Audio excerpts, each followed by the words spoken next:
Então nós vamos agora para o terceiro ponto, meditar sobre as graças da maternidade espiritual.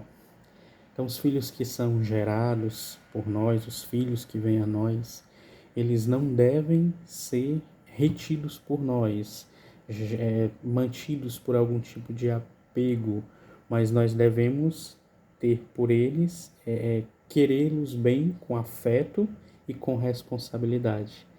Isso não, uma coisa não anula a outra, né?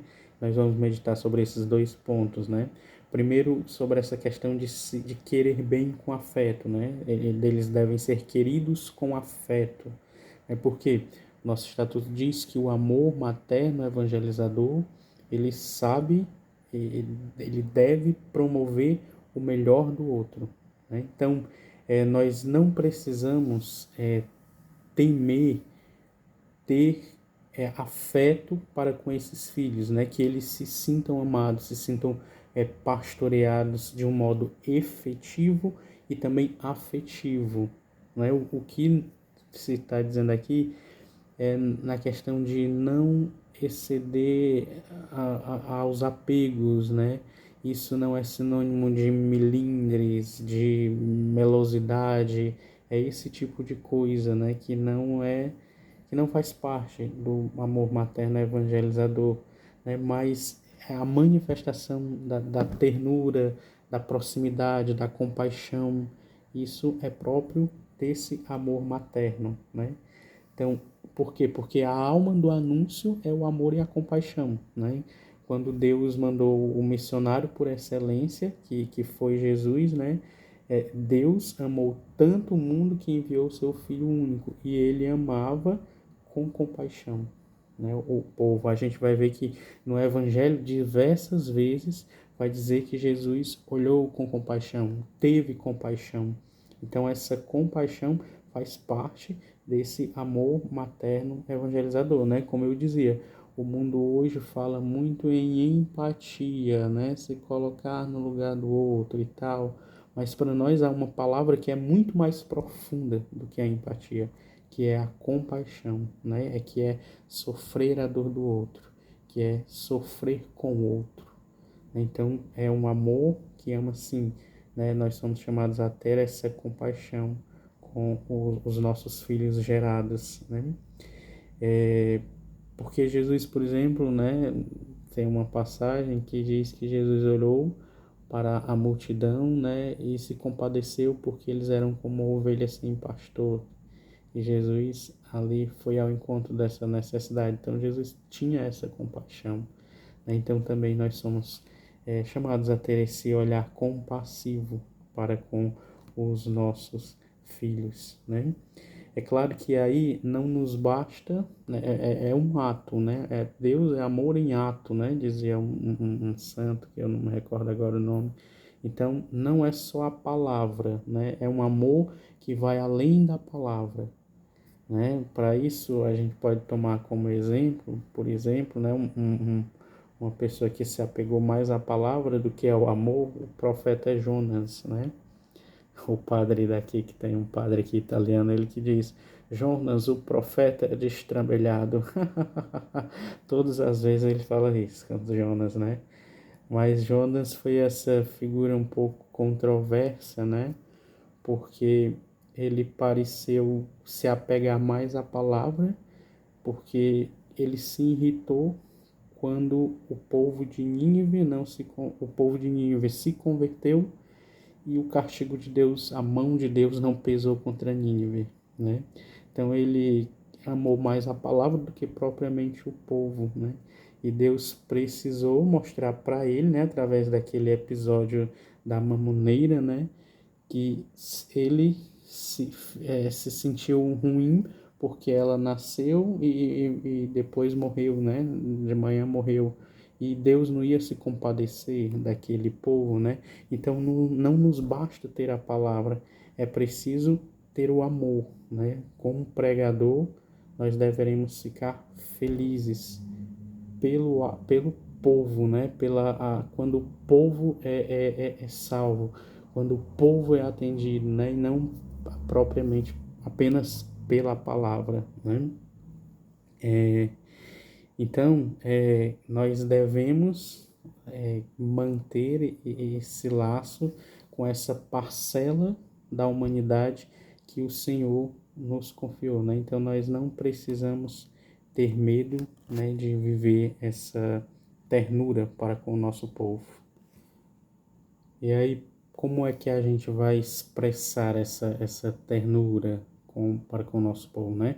Primeiro, permanecendo com eles, né? A gente descobrir o seu nome, a sua história, as dificuldades, sendo presença, né? O Alberto Taveira dizia muito, quer ser presença, esteja presente com o povo, né? E como eu narrava aqui antes, a gente era muito presença com as pessoas lá, escutando, conhecendo a sua história, né? E que eles sintam o nosso amor através dessa presença, através desse desejo de estreitar laços, através desse desejo de criar laços. Eu não estou ali só para realizar um trabalho e depois ir embora. Eu estou ali para criar esse laço que é próprio desse amor materno, de amar como mães, né? Eu me lembrava aqui quando eu ia falando até tem aquele estudo das linguagens do amor, né? Que fala da qualidade de tempo, que fala das palavras de afirmação, do serviço. Então são tudo gestos de amor que a gente é convidado a direcionar para esses nossos filhos espirituais. E isso, além de estreitar esses laços, vai fazer aquilo que a gente dizia lá no comecinho da formação, vai fazer expressar para eles que ali Deus está presente, né? Através de nós, Deus está presente, Deus está amando-os, né? Eles não são órfãos, há um Deus com eles. Outro ponto é fazendo-se disponíveis para ele, né? Algum tempo atrás eu estava conversando com uma pessoa, né? E como todos nós, né? Estava assim cheia de serviços, né? E ela dizia, né, que as pessoas chegavam, oh, tu pode fazer isso. Ela, não, não, não, porque eu tenho isso. E a gente acaba expressando muitas vezes uma indisponibilidade a atender às necessidades do povo, né? Sendo que muitas vezes a gente corre o risco de se prender a uma estrutura que deveria ser uma estrutura guiada pelo Espírito Santo, né? O Papa Francisco dizia também em um dos seus escritos, né? Mais Espírito Santo, menos secretariado, né? Tal. E para mostrar que muitas vezes as nossas estruturas elas precisam se submeter ao amor, né? Então é mostrar essa disponibilidade. Eu me lembro que eu dizia para ela assim, não, às vezes é a forma que a gente responde, né? Porque quando a gente diz assim, não dá, né? Eu sempre vou expressar que aquilo que eu tenho é mais importante do que a necessidade da pessoa. Talvez se a gente disser assim, não, eu não posso agora, mas vamos ver aqui um outro tempo, né? Vamos ver aqui um outro dia, vamos marcar outro momento e tal. Então, expressa para aquela pessoa que de fato eu estou ocupado, mas aquilo também é importante para mim. Aí eu me mostro disponível a atender essa necessidade, né? E um outro ponto é convertendo a nossa mentalidade. É justamente isso. O povo, ele não é um expediente, né? O meu ministério não é apenas um expediente em que eu vou lá, faço o que tenho que fazer e vou embora, né? Isso não é próprio de um amor materno. Mas, assim, é ali no que eu estou fazendo, eu vou me dar por completo. Eu vou viver bem aquele momento. Eu vou retirar ou viver naquele momento tudo aquilo que Deus ele deseja que eu viva da forma que o Senhor quer, né? Ali não é só ir para o grupo de oração, ali não é só ir para uma visita, ali não é só fazer um momento de pregação ou ministrar uma oração. Ali é uma oportunidade de viver o amor materno evangelizador, que quer cuidar, que quer entrar na história daquela pessoa, na necessidade daquela pessoa e mostrar que dentro daquela realidade há um Deus que cuida, que ama, que quer salvá-la. Então, porque Nossa Senhora, por exemplo, nas suas aparições, ela era assim, né? Ela se aproximava de verdade dos videntes, né? Em Medjugorje, eles tiveram a oportunidade de abraçá-la algumas vezes, né? Tem a aparição aí na França, né? Da medalha milagrosa, que é Santa Catarina, né? Que ela deitou no colo de Nossa Senhora, não foi? Então, Nossa Senhora, ela se aproximava de verdade, não era só vir deixar uma mensagem, não, ela entrava na vida daquela pessoa querendo salvar, né? Então, assim, a prioridade da nossa evangelização não é a qualidade técnica, né? Não é que ela não deva ter, né? Tem que ter, né? Com certeza, mas ela não é a prioridade, né? O que é a prioridade? É transbordar o amor, e nisso o Espírito Santo nos ajuda, né? Eu me lembro um tempo desse que o Padre James veio aqui, né? A gente conversando, Padre James, e o senhor falava que às vezes, por exemplo, o Moisés do Shalom não tinha grandes estudos, né? De teologia e tal, mas ele tinha o dom de ter a palavra acertada, e foi isso que Jesus prometeu no seu evangelho, né? E é isso, né? É esse amor materno que acaba tendo essa palavra acertada, porque vai na motivação certa, porque vai com a intenção reta. E ali o Espírito Santo pode se apossar, né, daquela pessoa e usá-la. Eu lembro que aqui, quando eu cheguei em Fortaleza, um pouco tempo que eu cheguei, a Sâmia, né, que era aqui da missão, ela foi embora morar nos Estados Unidos, né? E um pouquinho tempo antes de ela ir foi o aniversário dela. E aí a gente foi comemorar o aniversário, né? E aí ficou naquela coisa, vai comprar um bolo, né? Cada um dá uma cota, comprar um bolo, né? E a Toninha disse assim, não, eu acho que eu vou fazer um bolo a gente mesmo, né? Porque é uma coisa mais significativa, né? Artesanal, a gente gasta tempo com ela, ela vai se sentir amada, né? E foi assim, na mosca, né? Como diz, foi certeira esse sentimento da Toninha, né? Porque ela se sentiu muito amada, porque aquilo que tinha na mesa não tinha sido algo só comprado e levado, a gente tinha dedicado tempo a preparar, né? Então, é esse o sentimento, né? De eu dizer assim que não é só a qualidade técnica que importa, né? Porque um bolo de uma padaria boa é muito mais bem feito que o nosso, né? Mas foi o contexto, né? O amor expresso ali naquele ato, naquele trabalho. Então, é dessa forma, né? E com zelo e responsabilidade, né? A gente dizia lá no começo aqui desse tópico, né? E uma das parábolas, a terceira parábola da misericórdia, pode expressar isso, né? Que a gente não tinha comentado ainda, que é a da moeda perdida, né? Diz que acende a lâmpada, varre a casa e procura cuidadosamente até encontrar. Então, esse zelo e responsabilidade com quem está perdido, né, com quem precisa da minha doação de vida, da doação do meu amor. Né? Por exemplo, há um episódio na vida de Jesus que é quando ele fica no templo, né? E a forma que é colocada aqui, Jesus ele se perdeu, né? E quando Nossa Senhora e São José percebem que ele não está ali, eles vão correndo, né, atrás de Jesus, voltam às pressas para encontrar o menino. Então, aqui a gente entende que a questão em si não é se o irmão vai se perder ou não, porque isso depende de muitas variáveis, né, inclusive da liberdade dele. Então, eu não posso garantir que irmão nenhum se perca, né? Eu não posso garantir isso, né? Se até no grupo dos 12, né, teve um que se perdeu, né? Porque não depende só de quem está à frente. Mas o que é que tem, o que é que está em questão aqui? É o impulso do amor que deve haver em mim e que vai gerar um movimento de ir ao encontro daquele que se perde, né? Pode ser que muitos se percam do rebanho que o Senhor nos confiou, mas qual é o movimento que vai haver no meu coração para ir em busca daquele que se perdeu? É isso que importa, né? É isso que é o zelo esperado de uma mãe, né?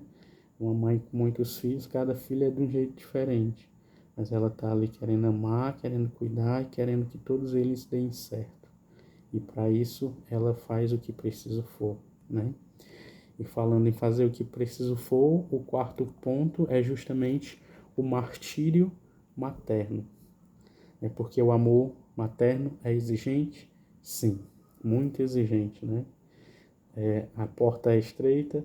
Sim, estreitíssima. É a porta dos que querem viver o amor, né? Então tem que se abrir a esse martírio. Há um texto aqui do Papa Francisco que fala sobre isso, né? Onde ele cita também o texto de outro arcebispo. Todos devemos estar dispostos a morrer pela nossa fé, ainda que o Senhor não nos conceda esta honra. Dar a vida não significa somente ser assassinado. Dar a vida, ter espírito de martírio, é dar no dever, no silêncio, na oração, no cumprimento honesto do dever, naquele silêncio da vida cotidiana. Dar a vida pouco a pouco, sim, como dá uma mãe que, sem temor, com a simplicidade do martírio materno, concebe no seu seio um filho, dando-o à luz, amamentando, fazendo-o crescer e cuidando dele com carinho. É dar a vida, é martírio. Ele citou esse texto de um chamado arcebispo Oscar Romero. Termino aqui a citação. Sim, ser mãe não significa somente colocar um filho no mundo, mas é também uma escolha de vida. O que escolhe uma mãe? Qual é a escolha de vida de uma mãe? A escolha de vida de uma mãe é a escolha de dar a vida. E isto é grande, é bonito. Eu lendo aqui esse texto, eu me lembrava da história de Santa Teresa d'Ávila, né, que teve um momento quando ela ainda era criança, adolescente, não sei, no começo da vida dela, né, que ela tinha se decidido ir com o irmão dela pro tá na época das cruzadas, eu acho, né? Mas enfim, ela ia pro meio dos infiéis, né? Para morrer como mártir, porque ela dizia que morrer como mártir era uma forma muito fácil e rápida de alcançar o céu, né? Mas difícil era viver essa doação de vida ao longo de toda a vida, gradual, né? E isso não é, claro, não é desmerecer a vida e a oferta dos mártires, né? Porque para eles chegarem a esse ponto, eles viveram isso que a gente citou anteriormente, né? Mas talvez a maioria de nós, né? Ou se não todos nós, né? Talvez nunca vai viver um martírio, né? De sangue, de verdade. Mas esse martírio da oferta de vida ao longo da vida, a cada dia nós vamos viver, né? E é a escolha de uma mãe que faz pelo filho, né? Dá a vida. É um amor que dá a vida. É um amor de mãe, né? Eu vi agora aqui, por exemplo, né, na experiência de ter minha primeira filha e ver que, de fato, uma criança, ela exige demais, né? Do pai e da mãe, mas mais da mãe, né? Porque da mãe, né? Por exemplo, a experiência da amamentação, a criança de fato suga a mãe, né? Come da mãe, assim, né? Porque dos nutrientes e tudo, né? E a mãe precisa se alimentar bem para poder ter o que dá para a criança, né? Porque assim, vai chegar um tempo que a criança vai ter a sua autonomia, né, de alimentação e crescer e amadurecer, mas naquele momento ela não tem, ela precisa da mãe, né? E se a mãe não der? E se a mãe não for uma mãe atenta, como a gente conhece casos, já escutou casos, né, de crianças que passam fome por essa falta de zelo, de desatenção da mãe. Então, tem um momento da vida também dos filhos espirituais que a mãe espiritual precisa entender que é isso o sacrifício. Eu vou me fazer alimento, né? E é bonito que o nosso estatuto aponta para isso, né?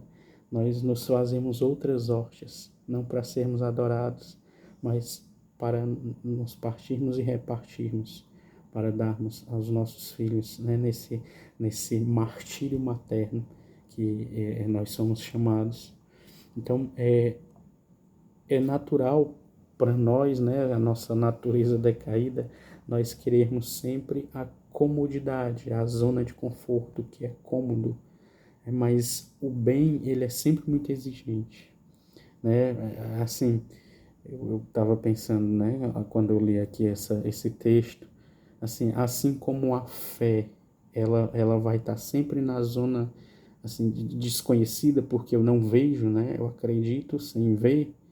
Assim também o amor, ele vai estar sempre fora da zona de conforto, porque ele vai ser sempre um chamado a me esvaziar, a sair de mim, né? Porque quando eu não saio de mim, não é um ato de amor, né? Não é um ato de amor. Assim como quando eu já conheço o objeto, né? Não é mais um ato de fé porque eu já conheço. Assim, quando eu não vivo esse esvaziamento, ele não é mais um ato de amor. Pode já ter sido, mas talvez não seja mais. Não me exige mais um alargamento de coração, como nós dizíamos no início. Então, é preciso sair dessa zona de comodidade, de conforto, dentro dessa perspectiva de viver a maternidade espiritual, né? Eu sei que todo mundo tem essa experiência, mas eu partilho do que eu vivo, né? Eu sei muito bem hoje o que é, às vezes, você ter, e muitas vezes abrir mão até dos seus planejamentos, né? Você planejou coisas boas, coisas lícitas, mas em vista da necessidade do filho, né, a você abrir mão, porque tem uma necessidade mais urgente, tem uma urgência maior e não tem ninguém que possa fazer por ela, né? Assim também é, é na questão da vida espiritual, né? Volto a dizer, que parafrasear o Papa Francisco, né? Menos secretariado, mais Espírito Santo, na vivência da maternidade espiritual, de estar disposto a abrir mão até dos nossos planejamentos, muitas vezes, porque eles viram para nós zonas de conforto, para ir em vista da real necessidade, para ir para o campo da parresia, para ir para o campo de se lançar no desconhecido da nova evangelização, né? E isso não tem nada a ver com desordem, né? Eu digo muitas vezes assim, o Espírito Santo ele gera em nós espontaneidade, né? E não desorganização, não é isso, né? Mas é saber que por mais que eu tenha um planejamento ali, às vezes o Espírito Santo pode me inspirar algo que vai além, né? E qual era a diferença da desorganização? É a pessoa que nem se planeja, né? Quer se confiar só no Espírito Santo, e aí é tentar o Senhor teu Deus, né? Mas nesse sentido é deixar, né, que a necessidade que o Senhor vai me apontar, ela seja a urgência maior a atender e a me tirar das zonas de conforto. E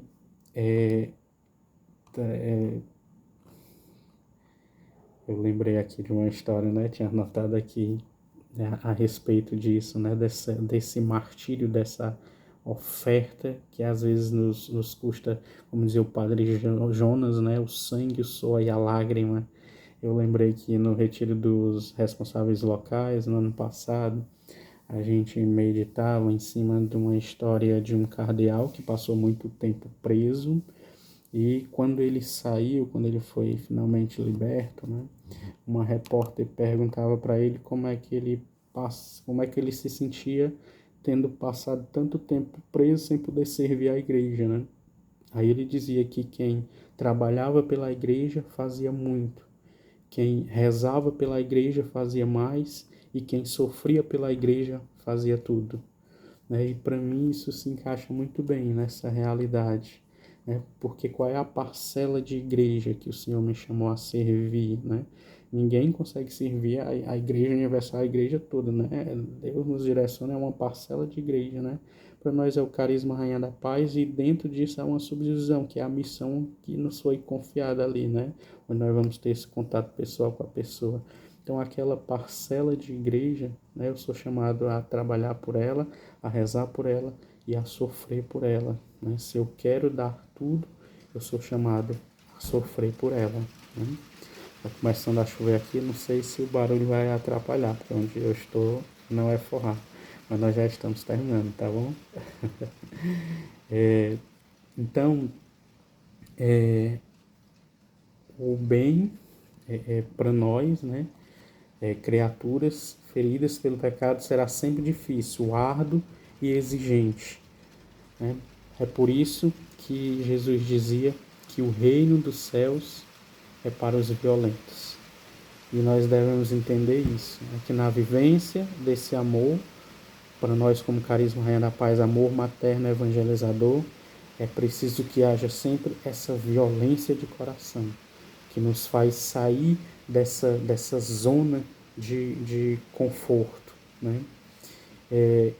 Porque vai nos acompanhar a graça de Deus, né? E essa manifestação dessa graça não é o fato de nós sofrermos poucos ou sofrermos muitos ou sentirmos desconfortos ou não desconfortos, né? Essa graça é o fruto que vai ser gerado disso, né? A graça vai agir aí, né? Não é diminuir o sofrimento, não é me dar empolgação para viver o sofrimento, mas é o fruto que vai ser gerado deste sofrimento, né? Então, podemos tomar como base a história do grão de trigo que caído na terra morre, né? O grão de trigo morre. E a graça não consiste em ele não morrer, mas em ter uma morte fecunda, né? Então, que a nossa oferta de vida, a nossa morte para si, que nós vivemos na entrega de vida, na doação de vida até os fins, na maternidade espiritual, ela possa gerar essa graça, que é ter uma morte que seja fecunda. Fecunda para a nossa própria salvação, fecunda para a necessidade do mundo a qual nós somos inspirados pelo Espírito Santo a atender com o nosso carisma, com a nossa doação de vida. Amém? Vamos pedir a Nossa Senhora, ela, como nós dizíamos no começo, que é a grande mestra, que ela nos ajude a viver essa entrega de vida na maternidade espiritual, na evangelização com maternidade espiritual. Ave Maria, cheia de graça, o Senhor é convosco. Bendita sois vós entre as mulheres, e bendito é o fruto do vosso ventre, Jesus. Santa Maria, Mãe de Deus, rogai por nós, pecadores, agora e na hora de nossa morte. Amém. Em nome do Pai, do Filho e do Espírito Santo. Amém. Até mais, meus irmãos. Um grande abraço a todos. Eu não falei no começo, vou falar agora. Feliz Páscoa, né? Até mais. Um abraço.